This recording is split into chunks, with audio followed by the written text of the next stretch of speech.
The Bharatiya Janata Party has announced names of 402 candidates for the upcoming Lok Sabha elections, and the list is a combination of some old faces, some new faces and some surprises as well. BJP has fielded key candidates like Piyush Goyal, Nitin Gadkari, Rajiv Chandrasekhar, Smriti Irani, Anurag Thakur and Basavaraj Bommai, while it has also included some new names in its list.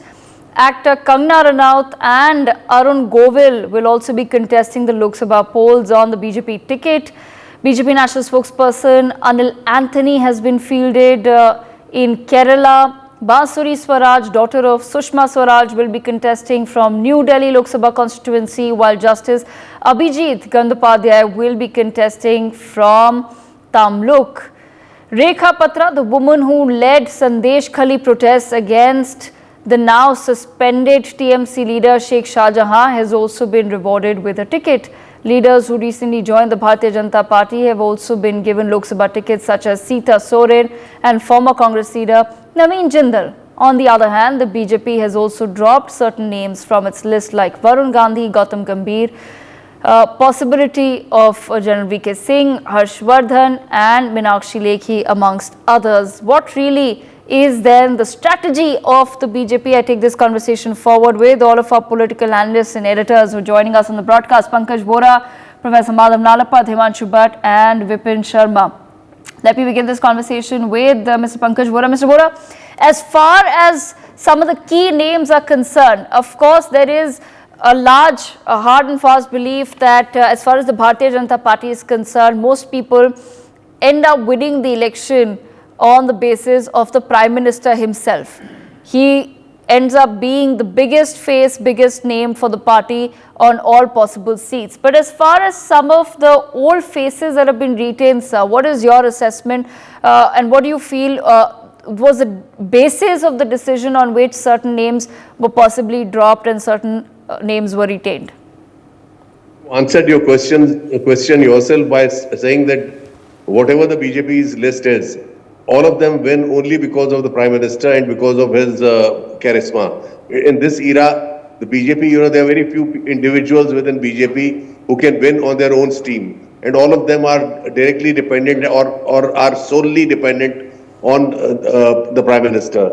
However, what has surprised many is that, names such as Varun Gandhi, 3-time Lok Sabha MP, twice elected from Pilibhit and once from Sultanpur, has been dropped. He's a young person and had a good future. Now, it is only for the BJP to explain what are the reasons for his being dropped and being replaced by Jitin Prasad, who's also a former congressman. What also is a very, conspicuous thing in these lists which have been declared is that many Congress leaders at the expense of BJP activists have been given tickets. Naveen Jindal makes his debut on the BJP ticket from Kurukshetra, which he represented earlier as a Congress nominee. There is, of course, Kangana Ranaut coming from Mandi. She has hardly any experience of politics and will be dependent on Mr. Modi's magic, as well as the hard work put up by BJP activists who were themselves aspiring for the ticket but have been denied the ticket. Then there are many others now. In the past also, BJP has given tickets to actors and actresses. Deepika Chikalia, who played Sita in the Ramayana serial, had been given a ticket way back when Mr. Advani was at the helm of affairs. Arun Govil, I think, has contested the elections earlier also and has won on BJP ticket. And so, there are hardly any surprises because the entire narrative of BJP is, set by the Prime Minister, and it is he alone who, in the end would emerge victorious or will, be facing the opposition. Right, absolutely. Professor Madhav Nalapad, bringing you into the conversation, sir, was then General VK Singh somewhere perhaps a surprise? If we are to consider that the base of the BJP deciding is, of course, the winnability of the candidate, but also performance as minister. So does dropping of General VK Singh somewhere come as a surprise? Or perhaps there are other plans for him? Well, there could be other plans because, one can't assume that an individual has been dropped because of an adverse performance. I don't think Right. that assumption can be made. And we don't know what is in store for General B.K. Singh, whether it is a Raj Bhavan or something else, or whether he decided that he hasn't spent any time with his family. He's a military man. All his life he's been a military person, and generally people in the military are not able to spend as much time with their families as they would like. So possibly he had that feeling. So we can't really know exactly what the reasons were for this, but it is generally, I would like to say that I think the BJP normally, about a third of its sitting MPs are normally dropped. And this time it's a little less than the third. It's about little more than a quarter of its sitting MPs have been dropped. And I think that is now fairly routine in the BJP election after election. Okay. All right. And any big surprises for you as far as the new entrants are concerned? None at all. As Pankaj very correctly says, many of them have been fighting elections before, and I think there have been one or two good choices. For example, Rajiv Chandrasekhar, I think he's going to give a very tough fight, and he may even come out successful against Shashi Tharoor. Let's not forget, Shashi did a great job when he was a minister for the constituency, but not too many people believe that the Congress party is going to be coming to power in this election. And when you have a sitting minister as your MP, it's a big difference in terms of what that person can deliver, what the MP can deliver to the constituency. So that is an interesting choice. Suresh Gopi, if you remember, he got a huge number of votes in that constituency in the past. So a little bit more may just help to carry him through. Frankly, I would only like to say that there would have been different calculations, but the overall calculation will be very, very clear. Winnability, acceptability of an individual to the constituency, acceptability of an individual to the rank and file of the BJP. Now, yes, there are some leaders who may not have been happy about somebody getting a ticket. The question is the rank and file.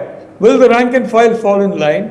And the general tradition in the BJP, especially after 2014, is that the rank and file accepts the choice of the Central Committee and then works hard towards ensuring victory, because the party has set a very ambitious target for itself, an extremely ambitious target that frankly was reached only by Rajiv Gandhi in the election following the tragic assassination of his mother.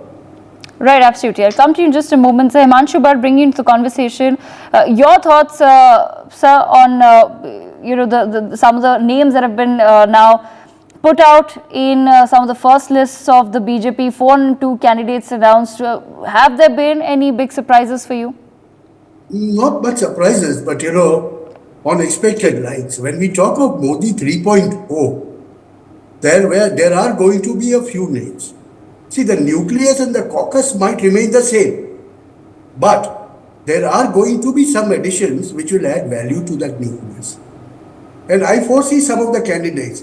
If she comes through from Chennai South, that former governor of Telangana, Lady Soundarajan, she's the one, who will be keenly looked at. Because that is a seat which BJP thinks it can pull through. Whether they can do it or not in Tamil Nadu, I don't know. That we'll have to wait for, the tides to move around as the elections come. Similarly, I do expect some other people, because they have declared 402 or 403. In that, another notable name is that of, Judge Gangopati from West Bengal. I will not be surprised, if he comes into the Modi 3.2. So that way, it was expected. Similarly, we have not declared that name. They have not declared that name. But I have a very strong feeling, because Ambassador Sidhu resigned from US Embassy. Most likely, it's going to be seen, that he's going to be fighting from Amritsar. That's the seat designed for. I'm having that information, whatever I have. And then you have a former air chief, Bhadoria, also resigned. So he also might be coming in. So these are the things, basically what has happened is, if you see 1, 2, 3, 4, 5, 6, 7 in Modi cabinet 2.0, they are going to be there. It's starting from Rajnath Singh and Amit Shah and Jai Shankar and all those people, Piyush Goyal and Rajiv Chandrasekhar and Smriti Irani, and all those people are going to be there. But there are going to be surprises because this name suggests when you have a woman like Rekha Patra, who is a sufferer of Yes. Sandesh Khali, Sandesh Khali sufferer getting a ticket and being vocal about it augurs well for a party like BJP because they have let me tell you, Devika, one thing. BJP has a problem of plenty. They always have, 3 to 5 candidates for a single post. And so naturally, not everyone is going to be happy about it. But Right. then, I will not be surprised in Modi 3.0, there will be more technocrats and industrialists and people who know their job, who know their subject. Now we have Ashwini Vaishnav looking after something which he knows thoroughly well. Similarly, we have Rajiv Chandrasekhar looking after something which he knows thoroughly well. Piyush Goyal does his job. No, and also you brought in a former diplomat as the Yes, foreign minister. and now, former diplomat coming in, Ambassador Sidhu, will add to it. The way Hardeep Puri, no one expected that he will perform the way he is doing now. Okay. But he's stuck on for 2 terms. Okay. And he'll be again there. Okay. Similarly, I expect those names to come.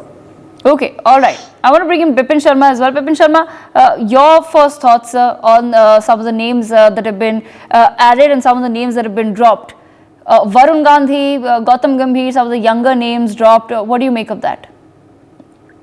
The first thing that we make out is that, it has been a very graceful exit, because Varun, Right. As far as Gautam Gambhir is concerned, so he quit politics, then same with VK Singh, he also, so there was no unceremonious kind of an exit. And it was the candidates who name have been shortlisted or who have been announced, so they are much on the expected lines. And Varun Gandhi, for a fact, we know that there was a lot of speculation of his being, he's going on another track. So that must have riled the think tanks. And then this must have been the reason for him not being the candidate from Pilibhit. But then the fact that BJP works on a very well-defined strategy, that's a given. I mean, and there are no second thoughts about that. So the fact that they have to manage the rebels, the anti-incumbency, look at Delhi, which is a classical case study. So 6 out of 7 sitting MPs have been replaced.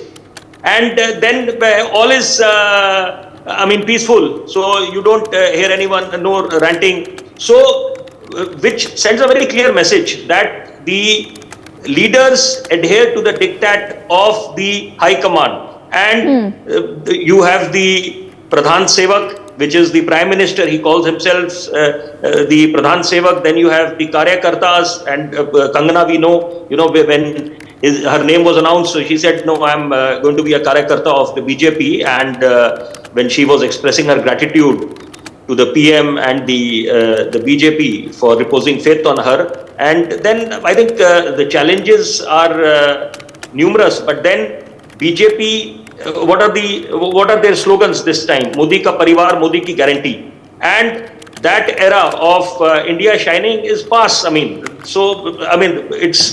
They have started afresh, and their morale is sky high.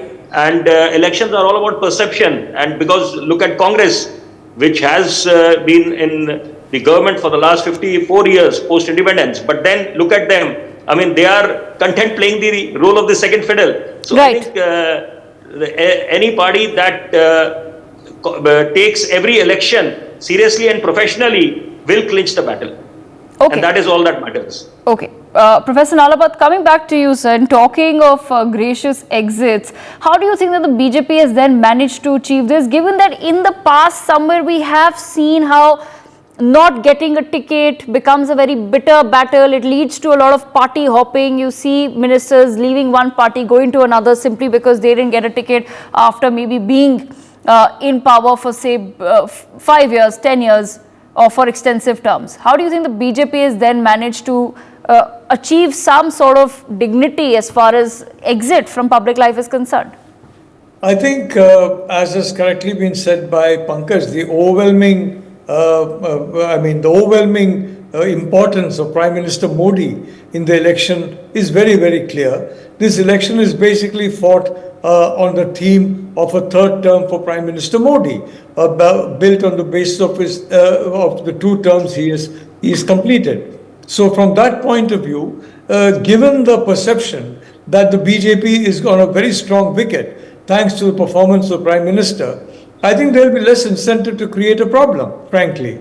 The incentive to create a problem is there when you're not very sure the result, or when you believe that your party is on the downslide and some other party is moving up. And Yeah. then there is an incentive. But when you have a clear confidence that your party is going to come to power, then I think it will make sense for any individual to wait and to see if the party will reward him in him or her in some other way. So I think the perception that this election, I mean, it's a referendum on Prime Minister Modi. He is immensely popular, and that being the case, I mean, a rebellion, frankly, it doesn't seem rational. So from that point of view, I think the BJP is fortunate in having Prime Minister Modi and in having this perception that Prime Minister Modi is frankly indispensable. And when you look at the other opposition leaders, I doubt that any of them can come close to comparing with him. Okay. Pankaj Vora, bringing you back into the conversation, I just want to understand from your perspective as well, sir. When we then talk about certain trends like allowing or making space for others, newer faces to enter public service, and that politics cannot be a lifelong profession. You come, you serve, and then you make your exit. Is that also somewhere being now established as a trend with what we've seen happening in the BJP? Well, who decides, how long a politician will be in politics? It is up to the people. Now, there are people who have been denied tickets whatever the reason may be, they may be, quiet otherwise. But, in private conversations, I know of 2 or 3 people who have been denied tickets in Delhi who have been very bitter. And, they are not speaking out publicly because in BJP it is not, in line with the party policy that people, come out and, revolt or rebel. But the disappointment is writ large on their faces, and they are, unhappy. They don't know why they have been denied tickets, and the people who have replaced them are, according to them and according to a large number of others also, are not the best choices. But then, as we have already been discussing, this election is about Mr. Modi, who is, going to be the vote catcher, and the candidates don't matter. But the candidates who have been denied tickets are certainly not, many of them are not happy. This is something which we should also realize and we should recognize. And but they have no choice but to continue with the party, because they know that the party is going to, perception-wise, is leading, and the Prime Minister is the supreme leader.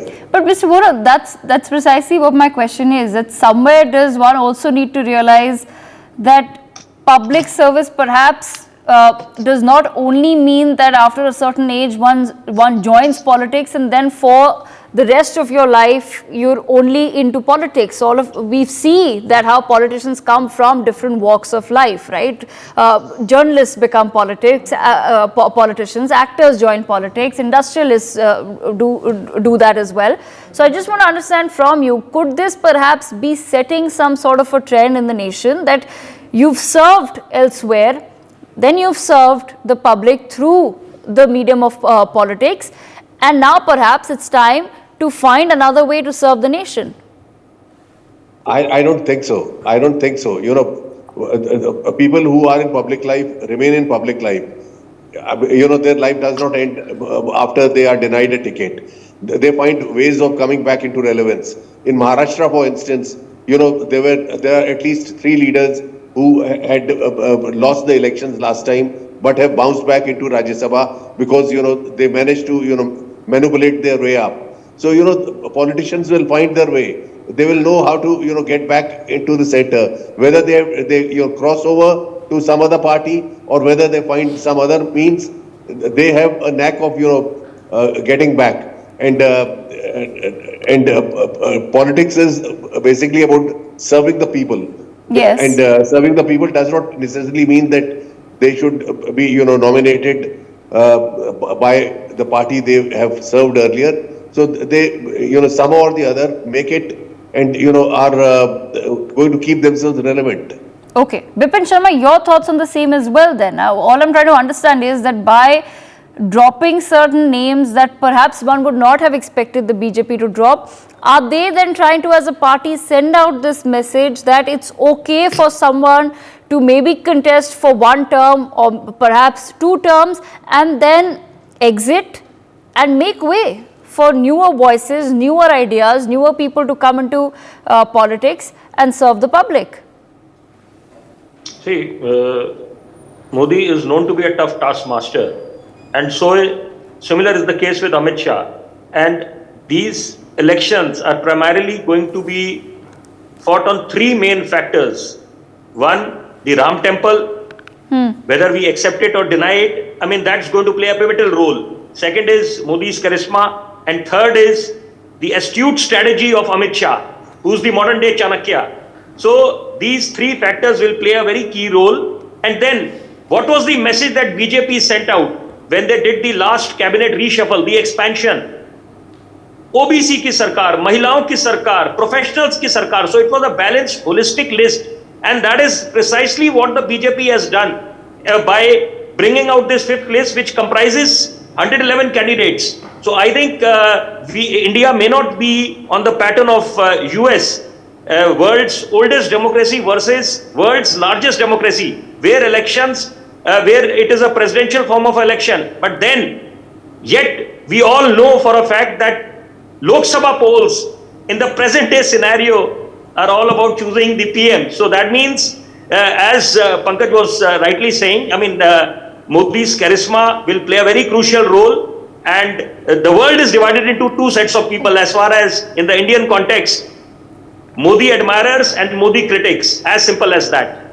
Okay, but Himanshu Bhatt, bringing you back into the conversation, if, like I said earlier as well, that a lot of the pressure is on the Prime Minister himself to win the election, but if that was the only truth, that this is all about Narendra Modi, why would they even bother changing any candidate at all? Then it would not matter who's standing from which constituency, because ultimately if we're saying that BJP means Modi and that's why people are pressing the lotus on the respective election date, then why would it even matter who's standing from which constituency?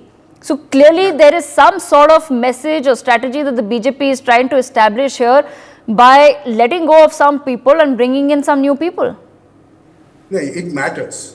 This time, Modi 3.0, it matters. The reason for that is, before the elections were announced, Narendra Bhai straight away said, I am not looking at 2024 or 2029, I am looking at 2047. A developed Bharat, Vikasit Bharat. And that's where he's made it very clear to his partymen that he is not going to be satisfied with 100% work. He is not going to be satisfied with your optimum. I will want not your 8 hours or 10 hours, I will want your 15 to 16 hours. And that's where this new faces come in. That's where you see some people from the states are taken to the center. And some people from the center are sent to the states. We saw that in Rajasthan happening. We saw that in Madhya Pradesh happening. Why is it that despite winning, Madhya Pradesh's former chief minister was given a ticket to contest Lok Sabha? We've seen Haryana as well. Haryana as well, yes, Manalal Khattar contesting from Lok Sabha ticket.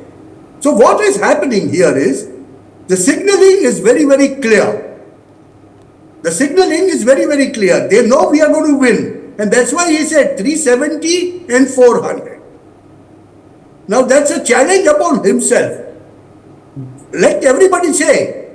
I also say that it's Modi's face that is going to win. But after that wins, what then?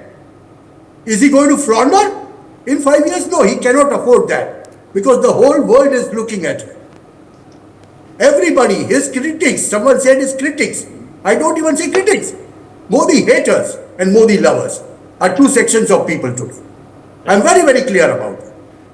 Because opposition today has gone into the category of that. They are not criticizing.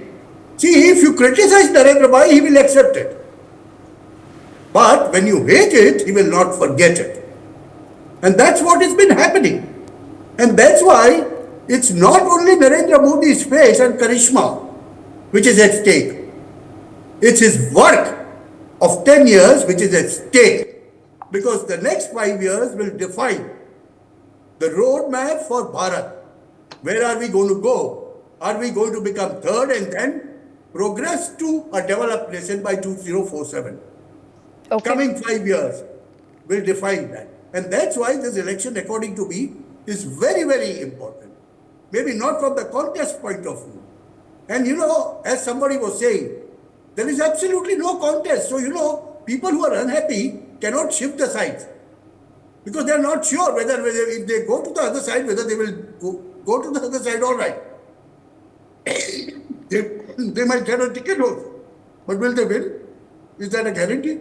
Whereas you are on the Modi side, there is a guarantee to win. And that's why, people are staying back with BJP and having that faith.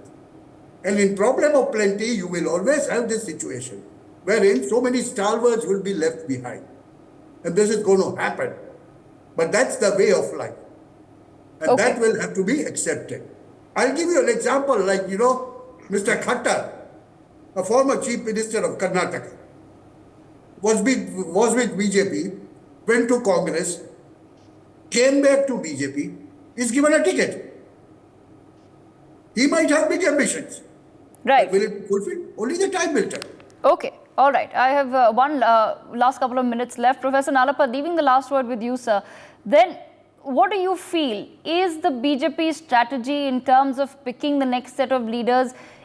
Are they somewhere trying to find a balance between realpolitik and altruism, in the sense that somewhere you're trying to change the trends, but you also have to keep the winnability factor, the deliverability factor in mind? Devika, one thing I've noticed, and that is that the BJP is making a real push in the south. It has teamed up with Chandrababu Naidu in Andhra Pradesh. It is fighting very hard in Karnataka. It has teamed up with H.D. Kumaraswamy and Deve Gowda. In Tamil Nadu, if the two AIDMK factions come together, then I think, frankly, it will be very, very difficult for the DMK to maintain itself there. And in Telangana also, BJP is likely to make a very, very strong show. Kerala, for the first time, I am beginning to look at the possibility of maybe 2 seats for the BJP in the Lok Sabha. So in that situation, they are putting a tremendous amount of focus on the south. And this basically plays to what Prime Minister Modi is saying.